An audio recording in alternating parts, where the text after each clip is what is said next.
Hello, today we have special interview with General Manager the Westin Jakarta, Mr. Samit Ganguly, and we will talk about Indonesia hotel industry after pandemic era.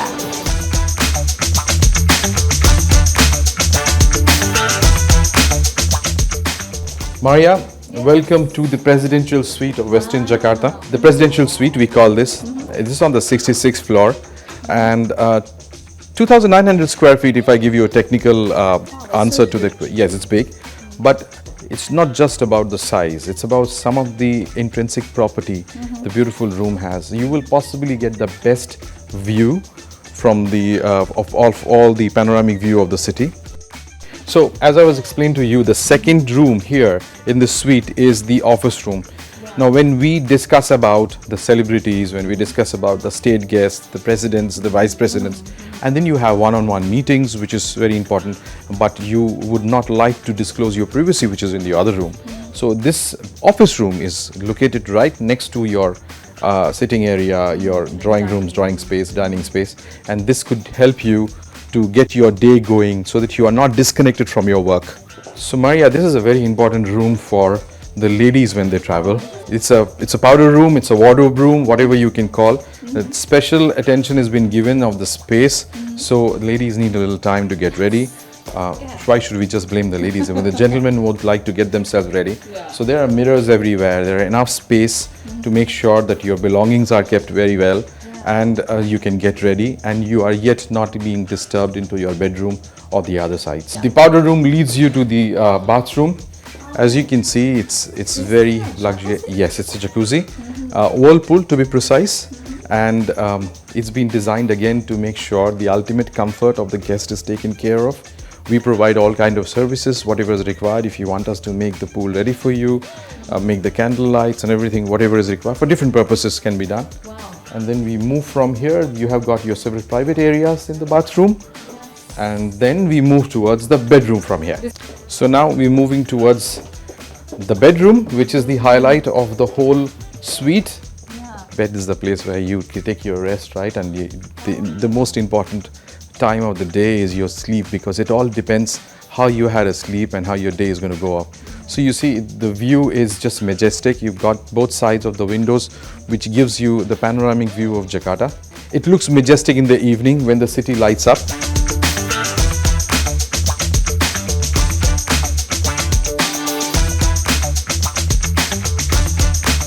Thank you so much, Mr. Samit, for joining us at Bloomberg Technoz today, because we will discuss about how Indonesia hotel industry nowadays after COVID times. And what do you see about this Indonesia hotel industry right now? See, before the interview, I was discussing with you casually, and I said, since the time Westin has been into the market of Jakarta, it has created a very special place within the heart of Indonesians, also within the heart of Jakartans. I call them very, very lovingly called Jakartans. So since the time, the amount of love and amount of appreciation which we got, it was not that difficult for us to move from that COVID time to where we are right now. We were one of the fastest hotel to move into the recovery. Our recovery started much more earlier in 2022. And from there, we did not have a reason to look back. And 2022 has been a phenomenal year. We thought we have done our best, and 2023 came, which was even better than 2022. And now we have come back from 2023 to 2024. Looks promising, and I see that after a very successful election, the graph is only going to go up, and I'm very hopeful the business is going to be back soon, and the international business, which we were longing for a long time, which we saw the glimpse of it coming back in 2023, is going to be much more vibrant and buoyant in 2024. So my outlook is very positive. So you think that it will be comeback time here in 2024? Absolutely. The economy is growing. It's one of the fastest growing economy in the world right now. You've got the manpower, a very, I would say, a young manpower, working manpower, which is very essential these days. A lot of developed countries are now suffering of not having that young manpower, and Indonesia is bustling with this young manpower, and this is going to be one of the key reasons why Indonesia's growth is so vibrant. And when the development, GDP, everything is so vibrant, naturally the hotels are going to flourish, and you could see that there are more investments happening. It is an investment-friendly country, so as more the investments are happening in Marriott as a company is also growing quite immensely. We've got around 68, 69 hotels right now. We've set up a target of 100 hotels in the next few years. So all over Indonesia, 100 hotels, and you will see, and in Jakarta you see some of the best of the brands are already being represented by the Marriott. And Westin standing tall among all the Marriotts in Indonesia and making its own place, special building. It used to be the tallest building in Indonesia. Till officially tallest till the time the other building is not 100% open. But we take the pride of being perched into the tallest building of Indonesia. And the love and the appreciation what we get from our guests is it's just amazing, and we look forward to continue with that. The challenge during COVID times is about decreasing price of the room. I mean, like some hotel try to decrease their price to get more people to come in their hotel. But how about the condition right now? Is it stable for the prices, or it's still in a lower price? The price decrease was momentarily. It was a necessity of a time where we got to get a price little coming down to attract certain business which was not available at a normal phase. Let's say right now, staycations was very popular at that time. People who are Jakarta residents staying in a hotel to experience which in a normal circumstances you don't get that experience. But during that time, people were unavailable to go out. They could not travel, they could not make the holidays count. So what they tried was being a little different and get an atmosphere of staying in a hotel, although in the same city.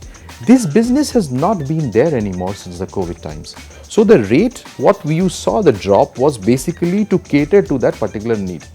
This business is not there anymore. So the hotel industry lower their prices Yes. to get the staycation. Yes, to cater to that need, so that we offer something, instead of having an empty room, we offer something very lucrative, make a package and make it much more interesting. You come out of your house and stay in the same comfort, if not a better comfort, and enjoy the atmosphere of a hotel. Possibly you will not do that in your own city, because in your city you're staying in your home, so you're not going to be there. So you generally go out and you speak and talk about what was your experience in that place. Have a different kind of an experience in your own city, staying in a hotel. So that's the strategy within pandemic era. That was the strategy actually being incorporated by most of the hotels. Westin was also not somebody who did not do that, but thing which we worked differently was we did not get into the quarantine cycle. We were not a quarantine hotel. So this is people who's come here get the guarantee that this is a clean area. Yes. We did not. It was a tough decision when you have almost 95 out of 100 hotels is all quarantine and you are losing out of that business. But we deliberately took a decision. We are not going to be a quarantine hotel, and that decision later gave us the redemption. Once the business starts coming back, once the quarantine stopped and normal business was coming back, people started themselves, they feel more comfortable going to a hotel which was not a quarantine hotel, which did not have to go through the process of the cleaning, the process of making sure everything is sanitized and all this, the whole cycle. So they came here thinking that this was never a quarantine hotel. So the second thoughts in their mind was completely, it was taken out from their mind completely. Yeah. We got a lot of celebrity weddings. We got quite a few events also during that time, mostly social events in those days, which was stuck for a while because people were not getting married. People could not get, or rather they got married but they couldn't celebrate, or engagements or birthdays or milestone celebrations. This was all something which was coming in, and we got great support from the government business when they started coming back. Government was one of those, if we consider the non-social segment, government was one of them who was the first to help the entire hotel industry to recuperate back the benefits. What if Westin Jakarta occupancy right now, is it on a target or not yet reach the target? Yeah, of course. In 2023, we ended the year with close to 80%, a little less than 80%, close to 80%. We have a similar target this year as well. But as you rightly mentioned, our focus this year is to elevate the average rate. But the occupancy still remains the same. As we see, the business is stable, it's not going down yet. There was a little bit of sluggish movement during the Chinese New Year and anticipating the electoral campaign of the presidential electoral campaign. But post that, when we see the outlook from here to 2 weeks, 3 weeks, 4 weeks, and for the whole year, I don't see a reason to be not optimistic about. It is showing good progress. Yes, it is. We are on target. We had a fantastic year 2023. We are on target in 2024. But what happened in 2023 is already done. You are as good as your last omelette. Okay. So you now move on to 2024, which is completely a different ball game. What is Westin strategy for 2024? Is that any update or new things that come to offer Westin for the people or for the guests come here? Oh yeah. We see, what we have understood about being in Jakarta is Jakartans are very, very updated.